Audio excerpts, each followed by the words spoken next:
FORA.tv. The world is thinking.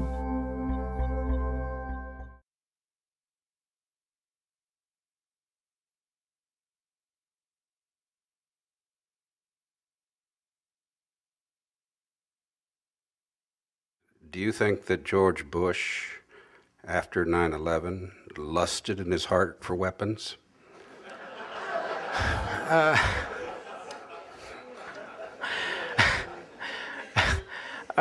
No. I think. Why did he want them then? I think it's not just George Bush. I mean, you know, because you read my book. Chapter 2 begins with a speech by a guy who says, I don't know, I don't have the Rumsfeld speech? Yeah. Yeah. Oh, you gave away my punchline. Sorry.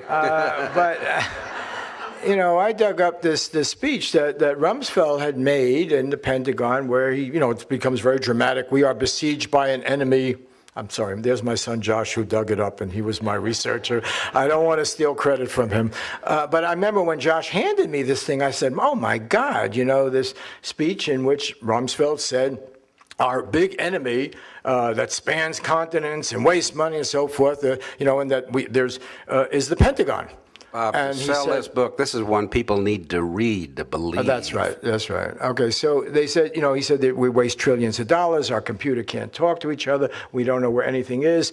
We're weakening the country. This was Rumsfeld. This was a position that basically George W. Bush at that time endorsed. After all, he came in, he campaigned on not doing regime change, on trying to follow some of his father's more moderate policies. And what happened with 9/11, because the speech what Rumsfeld gave was given on 9/10.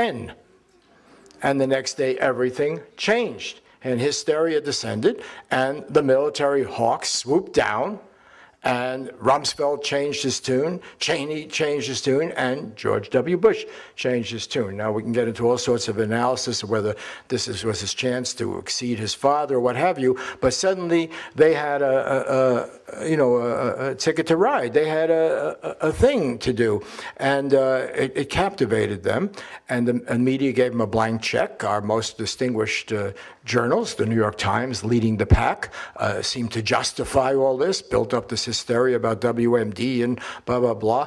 And, you know, so they were off. They were off to the races, and there's been no looking back. Before we get too far So away in terms of lust, I think what he lusted, seriously, what I think he lusted for was to exceed his father's record. Here was a deeply insecure person who had no business running for president, really hadn't been properly elected, and suddenly finds himself, gee whiz, now what do I do?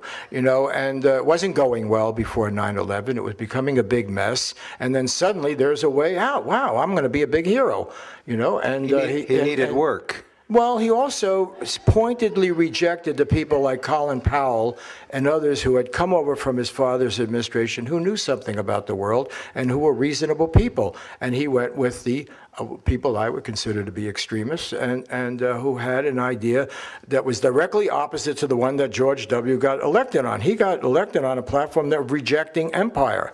He had embraced his father's New World Order, which is not a return to empire and militarism. It's an emphasis on trade, on diplomacy, on a multipolar world. That's what you have a battle going on between Bush 1 and Bush 2.